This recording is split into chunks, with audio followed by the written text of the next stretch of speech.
Hello, welcome back to Just Jamming Along. My name's Chris Chambers. I'm an amateur musician in Somerset and Dorset in England. And today I want to talk about improvisation, and I'm going to talk about the things that I've learned up until now. Now, as an amateur musician, why do I want to do improvisation? I have to say it's something that my guitar mentor, Sean, he often rolls his eyes when I see him and I ask him to do some improvisation or jamming or whatever, and he kind of says to me, "Oh, do you know what? Do we have to? I did all of that years ago when I was at university." And I kind of think it's one of those things that people kind of either love or they hate. But for me, I think it's quite important. I like it. I enjoy it as an idea. I enjoy it as a skill, and it kind of tests my knowledge, puts me on the spot, makes me have to think about the music that I'm playing. But I'm not necessarily very good at it. I would be the first to admit that. In the bands that I play in, there are a few songs where I don't really want to have to learn or write a solo for some of the songs that we're doing. I just want to have the freedom to play at the gig on the day and play whatever comes out. How do we do improvisation now?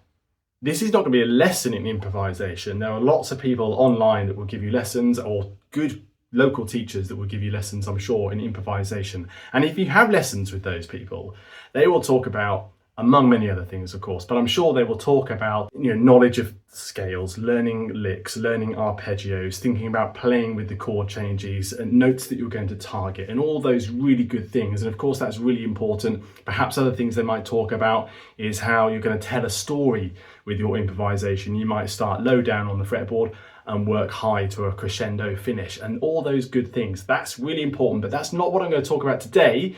Today, I'm going to talk about a few general concepts that I've learned so far that you can apply to any standard, really, of playing, any standard of ability. It's not about how many notes you play. It's not about how fast you play. It's not about technical proficiency.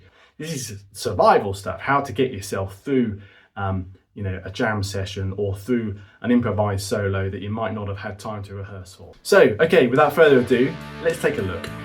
Okay, so using the backing track of Cocaine by Eric Clapton, E minor pentatonic. So first up, give a bit of punch to the start of your solo with an entrance. My preferred way of doing this is a unison bend, but it might be a rake with a pick or a slide up or whatever. I think it's a good idea to settle yourself in with perhaps just a little repeated idea initially. Perhaps use the hook of the song, and don't be afraid to just kind of repeat and riff on a couple of little notes. Next up, in a similar way, think about rhythm. Rhythm can sound really funky, it can be really cool, a refreshing change from a flurry of notes. A lot of people in the audience will really appreciate a funky solo rather than something more technical. In a similar way, if you've got a riff that you can put in, it's might be a groovy way of spicing up a solo without really having to worry too much about technicalities.